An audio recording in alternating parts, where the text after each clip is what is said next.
Oi, pessoal! Aqui é a Thaís E eu sou a Aline. e esse é o Sessão Aberta, um podcast para você entrar, escutar e, quem sabe, se reconhecer.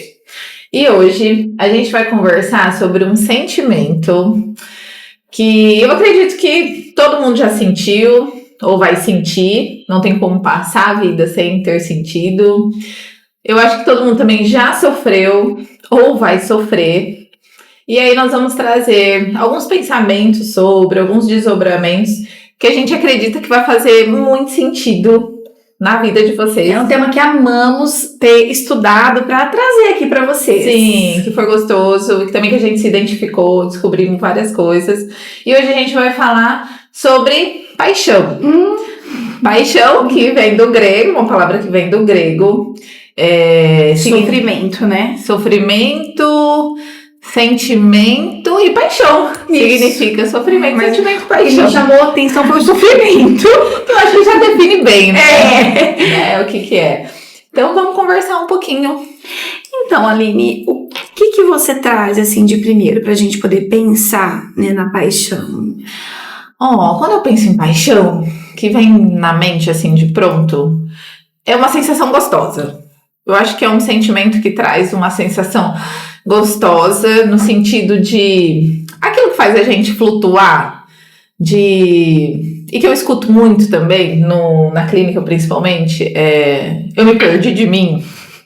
Parece que eu tô me perdendo de mim, então eu acho que pra mim a paixão se remete a isso, aquela coisa gostosa que faz a gente se perder da gente e que também muito rapidamente, se ela não evoluir, né, para um amor, vamos dizer assim, ela vai levar a gente para um sofrimento. Sim, porque a paixão já é algo muito idealizado, né? Você idealiza o outro ali, idealiza também essa relação e o que essa pessoa pode te entregar e te dar, né? Sim, eu acho que nesse ponto, você tocou num ponto importante, quando a gente fala de idealização, eu acho que é bacana a gente pensar no ideal do eu. No eu ideal, Isso. primeiro, né, vamos tentar explicar o que é o eu ideal. O eu ideal é aquilo, é como a gente se vê, Sim, né, como a gente acredita que a gente é. sim. E o ideal do eu é aquilo que a gente acredita que as pessoas querem que a gente seja. É aquilo que a gente busca fazer muitas vezes para atingir uma meta, para agradar alguém, para ocupar um lugar, né? Então esse seria o ideal do eu. E o que a paixão tem a ver com isso? Então, né, eu tô falando tudo isso baseado em Freud, e Freud, né, traz essa ideia de que na paixão a gente desloca. Sai da gente esse ideal e vai pro outro. Vai pro outro. Então, na paixão tem essa mistura.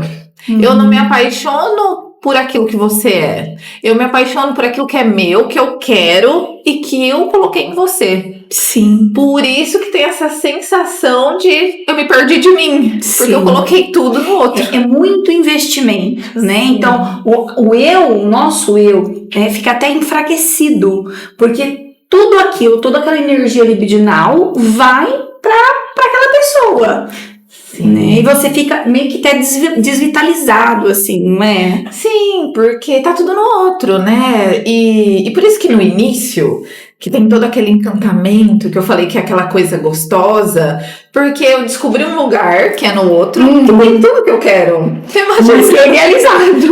Sim, não é real. Isso, não é real. Não é real. Por isso que gera o sofrimento. Porque uma hora ou outra, aí a gente pode falar um pouco de Klein, né? Da posição esquizoparanoide e a posição depressiva. Né? Então, para Klein, a posição esquizoparanoide, né, é bem lá do bebê, que é assim, o objeto bom e o objeto mal. Então, não tem uma questão meio que intermediária, ou é muito bom ou é muito mal. Então, a paixão entra aí, né? A pessoa é muito boa. Então, você tá lá, você tá aguardando um telefonema muito apaixonado, e a pessoa começa a demorar ali para te responder. E aí o que acontece?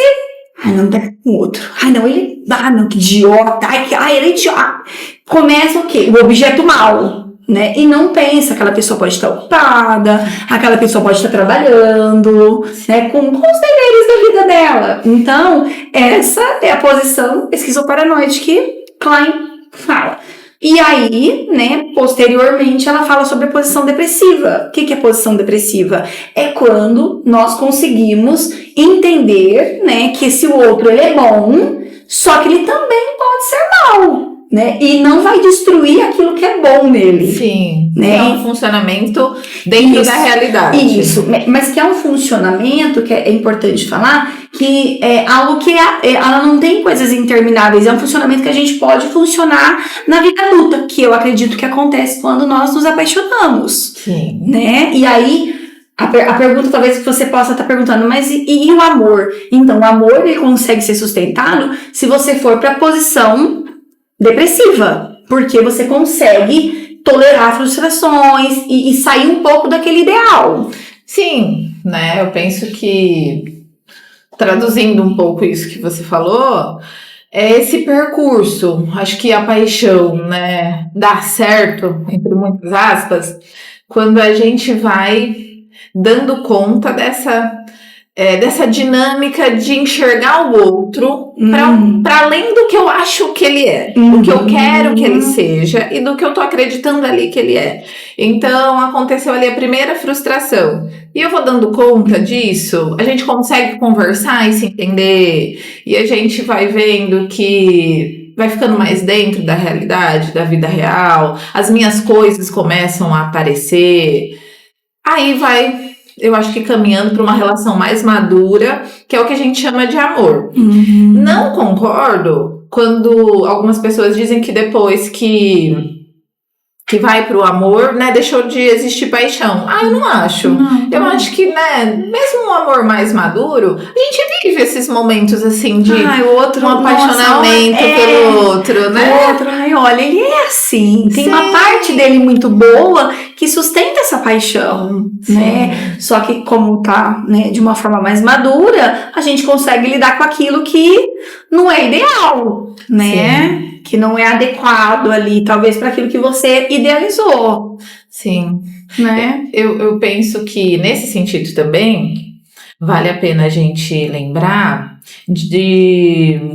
da constituição do bebê. Quando o bebê nasce, ele acredita que a mãe, né, ou quem está desempenhando essa função materna, é uma extensão dele, que é uma coisa só. É uma fusão, né? E que isso se repete na paixão. Então a gente vive na paixão algo que a gente já viveu, que a gente não tem, né, uma memória consciente, mas que a gente tem nossos registros internos, né, no inconsciente, de algo que foi muito bom. Porque ali, quando a gente, né, o bebê, se tudo for suprido, é o melhor momento. Né? É a majestade do bebê, tudo é pra ele. Sim. Então, na paixão, se tiver essa troca de que o outro também tá suprindo tudo. Uma reciprocidade. Que aí, né, a gente vê muito disso, que na paixão, tudo dá vontade de sair. Comentar com a pessoa, falar com ela, viajar. Tipo, a pessoa, ela quer realizar nossos sonhos. Sim. Então, vamos planejar uma viagem? Sim. Vamos em tal restaurante? Sim. Vamos fazer não sei o quê? Te leva flores. E você faz alguma coisa que o outro gosta também, faz surpresa e faz isso. Por quê? Porque você quer mais daquilo. Então, aquilo que você falou do investimento. Sim. Né? Mas eu penso assim que a paixão, ela pode não, né, passar por amor, amadurecer para o amor, quando você busca no outro a falta, sabe? Quando você coloca nele a falta. Não sei se você entendeu. E aí você vai vendo que não. Que é a mesma coisa de, por exemplo, a gente achar que fazer algo vai resolver o nosso problema. Sim. E na verdade a gente até consegue realizar isso e aí pronto. O problema ainda tá aqui. Sim, mas eu penso que não tem como não viver essa paixão sem passar por esse caminho da falta. Não tem. Por isso que dá tão certo. Porque aí acaba. Se não passar, acaba. Isso, esse exemplo que eu trouxe é quando estão os dois apaixonados. Os dois apaixonados, isso. Aí tem essa troca. E caminhando pra uma posição depressiva? Sim, que às vezes não também, porque aí, às vezes, no meio disso... um ali sai, acontece, porque Acontece. é isso, né? Fala assim, Sim. nossa, mas ele se mostrou tão apaixonado, ele tava se investindo tanto, né? Ou ela deu as dicas, que tava tão interessada e a gente tava ali Mas se a gente não entra ali no caso de que, assim, o outro não tem aquilo que eu pensei que ele tinha pra me suprir? Sim, aí eu acho que sim. E que também eu já senti prazer. Não preciso mais. Já me abasteci. Entendi. Eu acho que também pode ir por esse caminho. Já realizei aqui o que eu queria. Sim. Porque quando eu penso assim, sei que você vai achar disso, mas quando a gente encontra uma pessoa, né, a gente tá falando da paixão, né, sim, depois a gente vai para outros lugares, mas na paixão do relacionamento, do amor romântico, né, da troca ali de dois, a gente não sabe quem é esse outro. E pra descobrir, se a gente quiser, a gente vai ter que se envolver E é tudo uma nisso. surpresa. Imagina que Sim. delícia, né? A gente viver só na surpresa. Sim. Né? Então vai. Aí o outro pode funcionar nesse sentido de, tá, eu tô com vontade de ter um relacionamento, eu quero sim. É uma coisa mais madura, eu quero ter alguém, eu quero uma parceria, é isso que eu tô buscando. Ou não, eu quero viver esse êxtase aqui, essa coisa gostosa, mas quando isso vai deixando de ser gostoso e vai caminhando para algo mais maduro, já não me interessa mais. Sim. E aí não faz mais sentido A eu busca estar ali. dele é aquele gozo. Isso, perfeito. Né? É aquilo. Tá, concordo. Sim. Gozo no sentido, a gente chama de gozo aquilo que satisfaz a gente. Explica. Satisfação total. Isso, entendi. Seja lá do que for. Mas assim, Aline, pensando, né, na questão ali do que nos falta, né? Eu penso que hoje tem muitos funcionamentos assim. Você não pensa desse jeito? Penso, acho que isso é uma problemática. Por exemplo, que me veio agora, né? Eu preciso entrar nessa paixão para poder deixar de ver algumas questões minhas. Meio que fica ali numa questão alucinatória, parece. Que você fica meio nos desvaneios, né? A paixão deixa a gente nesse estado meio que... Sim. Até então que você entrega tudo que é seu pro outro. Tô falando dentro de uma paixão mesmo. Sim, mas aí eu penso que é uma paixão, mas uma coisa distorcida. Não aquela paixão que a gente vem falando até agora, de uma coisa mais saudável dentro do apaixonamento. De que, é essa coisa da entrega tudo, mas depois vai caminhando e eu volto a me reconhecer, a evoluir. Quando você falou disso, eu lembrei daquele caso do menino que ele começou a gostar de uma menina e ele começou a mandar mensagem pra ela e acho que ele foi até a casa dela, enviou flores, não sei, e ele queria pedir ela em namoro. E ele pediu e ela falou que não, que naquele momento não tinha esse interesse, que ela estava interessada em outras coisas, vestibular, enfim. E ele a atacou com, eu não lembro agora, mas com muitas facadas no rosto. E aí eu pensei nisso, nessa cisão que ele fez, que ele cortou a realidade no sentido de eu tô apaixonado, eu quero você vai ser minha namorada. E ele não pensou que ela pudesse dizer não. Lógico que aí entra outras situações, como, né? Narcisista, sim, né? Feminicídio, misoginia, enfim, machismo, outras coisas. Mas pegando esse recorte só pra paixão, eu lembrei, quando você falou, eu lembrei disso. Nesse sentido da falta, eu quero suprir minha falta. E não interessa o que você tá pensando ou o que vai vir de você. É o que eu quero e pronto. Sim, e me veio, né, na nossa conversa, a questão, sabe, do dedo podre? Né? Eu acho isso muito interessante, porque é uma repetição, né? Sim. Freud fala da compulsão e repetição, que, assim, o que é compulsão e repetição? Por exemplo, você se envolve sempre com o mesmo perfil de pessoa, né? Então, aquilo, você tá tentando dar um outro sentido para algo que é primário, né? De uma relação ali com os pais ou com alguém que cuidou de você lá na infância. Então, a repetição, quando você fala, poxa, mas eu só tenho dedo podre para homem ou para mulher, a gente precisa entender, claro que isso em uma análise, né, não é assim, que você talvez busca, né, repetir a relação que você teve lá atrás para dar um outro final. Sim. Né? Então, aí que é o dedo podre entra. Né? A gente acaba fazendo isso também, porque fica um ambiente conhecido e confortável, mesmo não sendo. Sim. E quando a gente consegue sair desse imbróglio de repetir sempre o padrão das relações, é quando a gente consegue elaborar. Que aí fala que a gente repete até elaborar. Na hora que a gente elabora algo aqui dentro da gente... Essa repetição. Sim, significa então que aquilo foi compreendido e aceito por nós, de alguma forma, inconscientemente falando. Foi ter dado um nome ali, né? Sim. Pra nós, e aí consegue seguir a vida sem tantas repetições, né, Aline? Sim. Mas por quê? Não vamos pensar no sofrimento? Eu acho que é por conta desse investimento alto. Eu penso que sim, pela idealização. Eu acho que não só na paixão, mas na paixão isso fica muito evidente. Eu acho que é um exemplo que fica mais claro, a idealização. Que quando a gente idealiza alguma coisa, quanto a gente quer aquilo, quanto a gente deseja, e aí a gente investe com toda a nossa força, e aí aquilo não corresponde, aí vem o sofrimento, né? Vem. Porque aí eu tenho que olhar pra mim. Isso. Eu acho que o sofrimento, né, ele sai muito de um lugar de eu tô olhando pra mim, porque fica em mim. O que eu faço agora? Porque enquanto é do outro, eu lembrei daquilo que você falou. Você é um idiota, ele é um trouxa, ele é tudo. Mas e quando sou eu que tenho que... Agora eu tenho que fazer alguma coisa por mim e pra mim. Sim. Me veio uma coisa na cabeça, mas continua, porque agora fugiu. Eu queria tanto falar algo. E assim, de fato, foi. Era sobre sofrimento? Você estava pensando em sofrimento? Era sofrimento. Sobre a falta, sobre o excesso. Né? Então, tem uma frase que é muito clichê, né? Sobre todo o excesso esconde a falta. A paixão é um excesso, se a gente for olhar, né?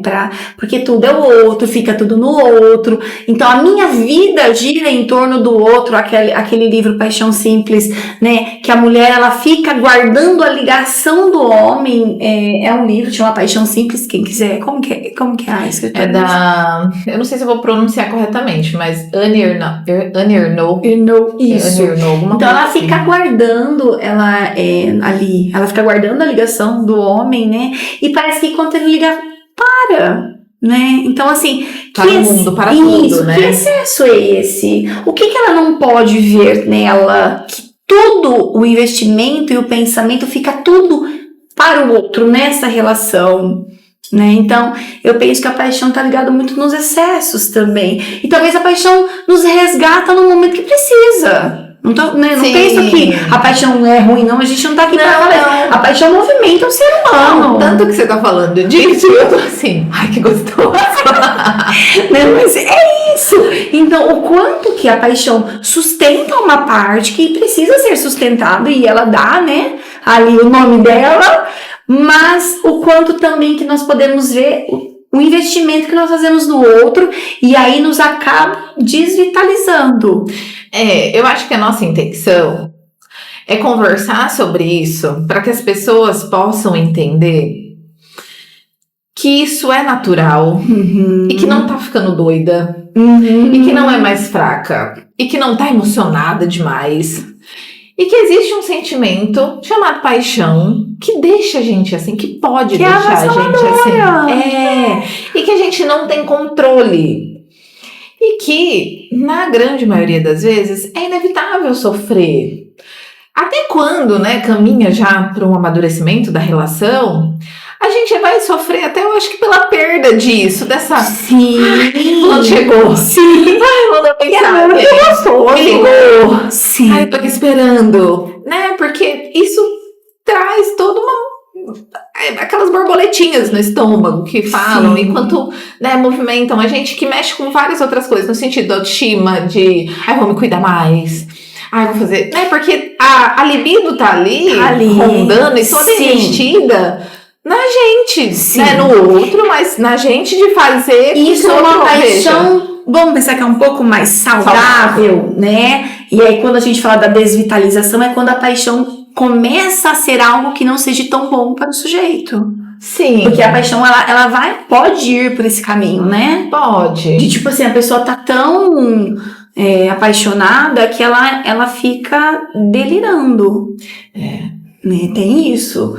A pessoa ela não tá vendo nada do que ela pode, por exemplo, sabe aquelas pessoas que largam tudo a vida inteira e Sim, tchau, perfeito. né? Então, assim, isso já aí, né, é uma paixão, mas que é uma paixão mais, eu penso que é regredido, não é? Ah, eu penso que sim. Né? Porque aí a pessoa ela desconsidera todo o resto, né? Isso, então ela tá totalmente com uma cisão da realidade. Sim. Porque até quando a gente tá falando dessa paixão mais saudável, a gente tá pensando nesse lugar de que você sai da realidade e volta pra realidade. Você doa tudo pro outro, mas também segue sua vida, se interessa por outras continua coisas. fazendo as suas coisas. Tem prazer ali no seu dia a dia, naquilo que você gosta de fazer, seja lá o que for. Agora, essa paixão que você rompe, abandona tudo pelo outro. Aí é perigoso, É né? muito. Então, tem nada tem a que paixão falar. que dá o combustível, que é o que a Aline tá falando, Sim. né? De que eu vou me trocar mais, eu vou pra academia, eu vou passar uma maquiagem hoje, eu vou. Assim, enfim. Sim. E tem a paixão que, assim, não existe mais eu. Né? Só existe o outro. Aí essa é um pouco preocupante.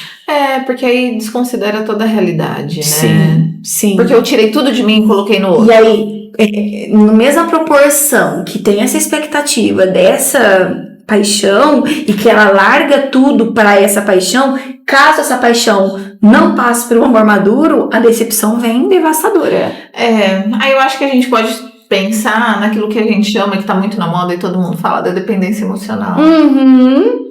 Não existe sem o outro. Aí queria ser essa ideia. Né? E claro que eu falo, a pessoa que tá dentro de uma dependência emocional, eu trago assim pra trazer bem palpável, é uma dor de morte. Total. Né? Porque assim, eu só existo com o outro, então se não tem o outro, eu tô morto. Porque o outro é termômetro. E aí Isso. fica perigoso, porque se o outro tá bem, eu tô bem.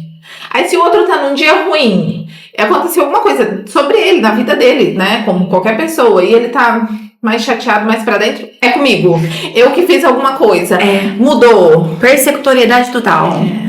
Não é. Então é tentar entender a paixão como algo bom, né? Mas também tem os seus perigos. Sim. E aí eu penso que um outro perigo que também, não sei se dá pra chamar de perigo, mas que também traz sofrimento, são aquelas pessoas muito controladoras que ficam tentando controlar isso no sentido assim, ai não, eu não vou me envolver. Ai não, eu não quero. É porque a pessoa deixa de viver também, né? E eu não. Mas como se for. Eu quero dizer no sentido assim, como se fosse possível controlar o que tá sentindo. Não. Com muito medo de sentir tudo isso que a gente tá falando. A gente já tá sentindo, tá? Aí começa a fazer esse trabalho, desse arranjo muito doido. Isso. Pra já tá construir sentindo. essa defesa, que é uma furada, porque vai sofrer por isso. Sim. Vai se desgastar por ficar investindo em. Ai, não quero mais. Ai, melhor a gente parar por aqui.